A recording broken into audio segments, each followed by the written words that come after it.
Sabemos perfectamente que personas a través de los siglos o incluso personas que vivieron hace más de 1000 años pudieran estarnos ayudando en este preciso instante, en esta actualidad, a través de escritos, a través de cosas que nos dejaron, a través de enseñanzas transmitidas de generación en generación, etcétera, etcétera. Pero ¿qué tal si hablamos de un objeto inerte, un cúmulo de piedras? ¿O qué tal una construcción? Por ejemplo, una catedral. ¿Un objeto sería capaz de enseñarnos algo?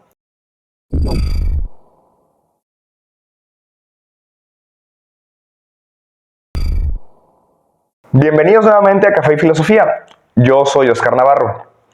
Sí, seguramente te habrás preguntado qué pasó en este canal después de un poco más de un año de ausencia. Después de crisis existenciales, de algunas meditaciones y de algunos proyectos personales, por fin me di a la tarea de revivir este canal. Estoy seguro que no dejaste de filosofar mientras este canal parecía que estaba en la nada. Pues bueno, es un gusto volvernos a encontrar mientras tenemos un momento de charla de café hablando de filosofía. Quisiera reabrir ese canal con algo que me encontré un día perdiendo mi tiempo en internet. Entre las cosas buenas que nos pueden traer las redes sociales, encontré un artículo muy interesante de BBC o BBC, como se te haga mejor pronunciarlo, en donde publicaron una entrevista de un filósofo australiano llamado Roman Krasnarik. Medio complicado el apellido, pero definitivamente no tiene nada que ver con la facilidad con la que su filosofía puede ser transmitida. Este filósofo escribió un libro que traducido literalmente al español significa el buen ancestro, aunque lo podemos encontrar como el buen antepasado, en donde uno de los puntos medulares de su escrito tiene que ver con algo que él llamó el pensamiento catedral. Y es aquí donde empieza todo. La idea principal del pensamiento catedral gira en torno a las grandes construcciones medievales. ¿Qué nos dice Krasnarik? En su entrevista tocará un punto muy interesante. Lanzará una denuncia a la humanidad. Una denuncia que a todos nosotros nos puede interesar, porque estamos incluidos obviamente en ella. Denuncia la tiranía de la hora. Nos habla de algo denominado el cortoplacismo frenético que vivimos actualmente como sociedad. Es decir, que todo lo queremos a corto plazo. Y él cree que es una crisis que estamos enfrentando actualmente todos. Y nos pone diferentes ejemplos. Que no se note que ya pasaron días y de repente aparezco incluso vestido diferente para grabar un anexo. Quisiera darte algunos ejemplos de cómo se nota el cortoplacismo frenético en la actualidad. Primero, las aplicaciones. Específicamente aquellas que hacen que podamos seguir haciendo otra actividad mientras alguien realiza lo que le estamos solicitando. Por ejemplo, aplicaciones bancarias o aplicaciones de comida. Las aplicaciones bancarias, bien sabemos que antes teníamos que ir para hacer alguna transferencia o algún movimiento bancario directamente hasta la institución. Ahora puedo estar yo tirado en mi cama tranquilamente y puedo realizar eso mismo desde una app. ¿O qué me dicen del servicio a domicilio? Ya sé que ya existían los pedidos a domicilio desde antes, pero tenía que ser como directamente llamar a la sucursal o algo parecido. En la actualidad, una sola aplicación nos tiene decenas de empresas que están afiliadas a las que podemos acceder y desde ahí pedir lo que necesitamos. Podemos seguir trabajando, podemos estar en nuestra casa descansando y no nos tenemos que mover mientras esperamos que alguien nos preste ese servicio que estamos requiriendo. ¿Esto es malo? No. Optimiza nuestros tiempos. El problema que ve Roman Krasnarik es que eso lo estamos convirtiendo en un modus operandi de lo más habitual. Y pensamos que todo tiene que ser así de inmediato. Vamos en la calle y estamos esperando a que pase el semáforo y 3 minutos se nos vuelven una eternidad o incluso menos. 2 minutos, 1 minuto. No podemos esperar, vemos que va pasando los carros, estando nosotros manejando o estando nosotros como peatones, y nos desespera ver que no cambia la luz para que nosotros también podamos avanzar. ¿Y qué me dicen del internet? ¿No nos vuelve locos el ver que tenemos que esperar? ¿Qué pasa cuando de repente vemos que aparece un circulito y nos dice que está cargando un video? ¿No preferimos que se reproduzca de inmediato al momento de dar el clic? Cuando nuestros aparatos se vuelven lentos, como la computadora o el celular, parece que nos hundimos en la angustia y la desesperación. Pregúntenme a mí, mientras les estoy editando su video, de pronto el programa me dice que va a tardar más de lo que yo esperaba al momento de realizar algún movimiento y me explota la cabeza. Al final somos hijos de nuestro tiempo. en muchas ocasiones, aunque no estemos de acuerdo con ese cortoplacismo, no podemos evitar estar inmersos en él. Y por eso Roman Krasnaric nos ofrece una propuesta a modo de salida. Ahora sí, te regreso con mi yo de un poco más atrás en el pasado para que podamos seguir viendo cuál es la solución que nos da este filósofo. Esta crisis que menciona nuestro pensador del día de hoy no es algo que él considere nuevo, no es algo del siglo XXI que ha salido apenas después de que empezaron a surgir los smartphones. Él nos habla de que siglos atrás ya se estaba viendo venir toda esta cuestión. Y nos remontamos entonces hasta más o menos a finales de la Edad Media, en el siglo XIV, poniendo una invención muy sencilla de la humanidad. Un reloj. Les iba a enseñar un reloj para hacerlo un poco más visual, pero lo dejé en otra parte. Pero bueno, el reloj. Un invento que todo el mundo conoce. Él decía que en ese siglo, el siglo XIV, los relojes a duras penas marcaban la hora. Pero ¿qué pasa conforme va avanzando conforme van avanzando los siglos? En el siglo XVIII, los relojes ya marcaban cada minuto. No solamente se limitaban a marcar las horas. ¿Y qué pasa más adelante? En el siglo XIX se introducen los segunderos. Entonces vemos cómo poco a poco el ser humano estaba necesitando cada vez ser más exacto en aquellas medidas. El tiempo no podía hacernos esperar.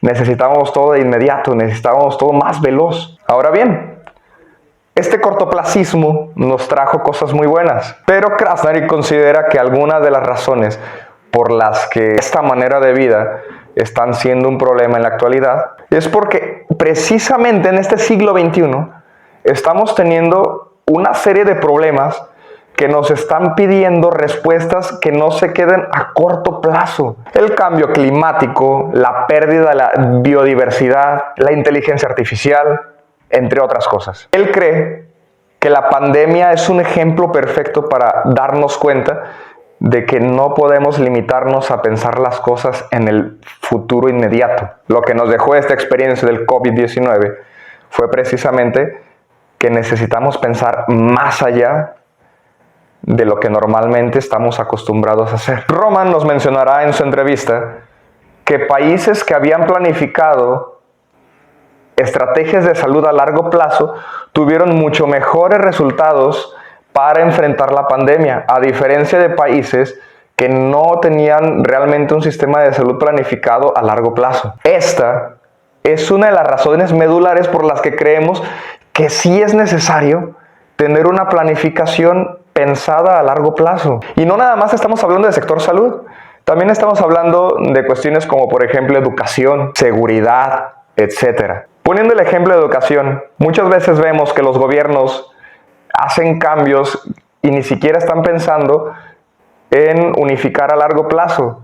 Si llega una reforma de educación, pasan 4, 5, 6 años, llega otro gobierno y hace un cambio en materia de educación y muchas veces quiere desplazar lo que ya estaba antes. No digo que sea el caso en todos lados, pero muchas veces sucede. La pandemia, que todavía no ha terminado realmente y que poco a poco va pasando, nos enseñó que necesitamos ver soluciones a largo plazo. Ahora bien, ya vimos más o menos de qué trata el cortoplacismo en el que estamos envueltos y de que no es una cosa que sucedió apenas en estos pocos años, viene germinando la semilla desde hace siglos.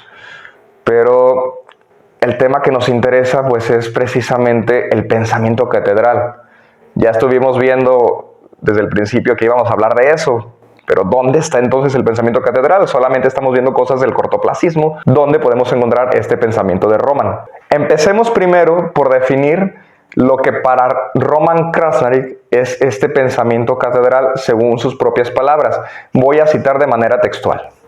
Dice así: el pensamiento catedral es la capacidad de concebir y planificar proyectos con un horizonte muy amplio, tal vez décadas o siglos por delante. Y como ya lo había mencionado desde el principio, se basa en la idea de las catedrales medievales, que tienen esta característica de que fueron planificadas a largo plazo. Incluso las personas que comenzaron a diseñarla sabían perfectamente que muy probablemente no iban a estar presentes al final de su realización de la obra.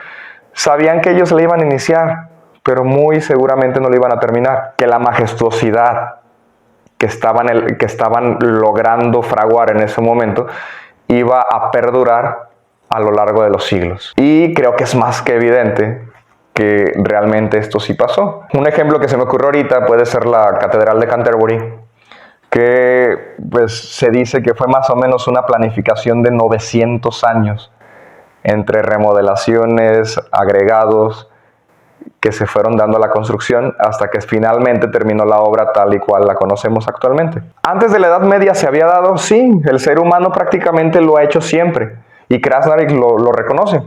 Estamos hablando, por ejemplo, de construcciones como la Muralla China, Machu Picchu, Chichén Itzá. Incluso en la actualidad es algo que seguimos haciendo. No es como que ya todo el mundo se la vive pensando en el futuro inmediato y no piense nada más. Hay empresas que han tenido planes de sostenibilidad que más o menos están calculados para los próximos 100 años. Expertos ya han estado trabajando, por ejemplo, también en automóviles que ya no funcionen con combustibles fósiles, pensando en el medio ambiente y pensando también en que va a llegar un momento en el que el petróleo ya no sea suficiente para dar abasto a la demanda de automóviles. Pero por desgracia todavía faltan muchos sectores, por ejemplo la política, en los que se debería de aplicar todavía más fuerte este pensamiento catedral. Por desgracia nuestros políticos suelen ver solamente qué planes tienen en miras a las próximas elecciones. Nosotros mismos no estamos pensando en dar representación a las generaciones futuras, solamente el aquí y el ahora del tiempo que duremos en la Tierra. Este filósofo australiano nos hablará de algunos otros ejemplos, por ejemplo en Japón, en donde se inició un movimiento llamado Diseño Futuro. ¿En qué consiste? Este movimiento tiene sus raíces en las comunidades aborígenes estadounidenses, que consideran que es importante que para tomar una decisión, consideres que esa decisión puede afectar a las siguientes 7 generaciones. Es como si yo te dijera que tus tatarabuelos pensaron en una situación y antes de actuar tomaron en cuenta incluso a tus propios nietos, en el caso hipotético de que llegues a tener nietos. Por desgracia, opina Krasnarik, vemos el futuro como un puesto de avanzada colonial para tirar nuestros desechos.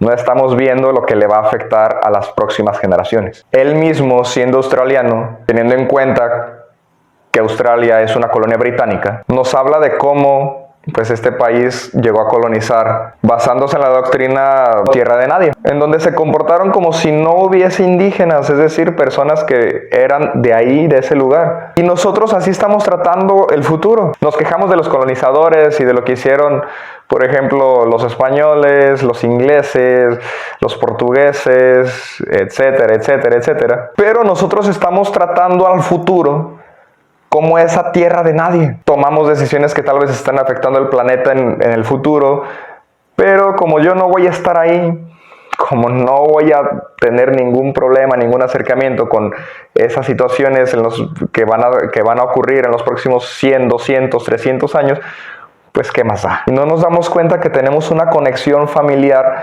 con la humanidad futura, y es ahí donde viene el problema. Recapitulando todo esto, ¿el cortoplacismo realmente es malo? No, no es malo. Nos ayuda en muchas cosas. ¿El cortoplacismo frenético nos está afectando? Sí. Ese es el problema. Pero bueno, ya para cerrar, ¿cuál es la mayor enseñanza del pensamiento catedral? Pensar en que no solamente somos nosotros las únicas personas que vamos a habitar el mundo y de pronto la humanidad se va a acabar. La humanidad se va a acabar si nosotros seguimos así. Pero si pensamos en un futuro en donde las cosas que estamos haciendo desde ahora van a tener una resonancia a través de los siglos, las cosas cambian. Y no estoy hablando solamente del cambio climático, de la extinción o de un apocalipsis zombie o cosas así. Estoy hablando de qué tanto podemos empezar a hacer ahora para que la humanidad agradezca nuestro esfuerzo. Al principio del video ponía el ejemplo de cómo otras personas a lo largo de la historia nos han ayudado con el simple hecho de haber tomado una pluma y un pedazo de papel, un papiro, lo que hubiera sido, y se puso a escribir, dejándonos pues, un conocimiento intelectual, criterios científicos, entre otras cosas. Pudiéramos hacer lo mismo, ayudar a la humanidad futura desde lo que nos apasiona. escribiendo, a través de la música, un video de YouTube, un TikTok, no lo sé. Tenemos nuestra propia creatividad. Ahora sí, si te ha gustado este video, te agradecería mucho que le dieras un like y me ayudaras a compartir para que más personas puedan alcanzar este contenido. No olvides suscribirte y activar la campana de notificaciones para que YouTube te informe en el momento en que vuelva a subir otro video, pensando en las generaciones futuras. Y pues ya, nos vemos a la próxima.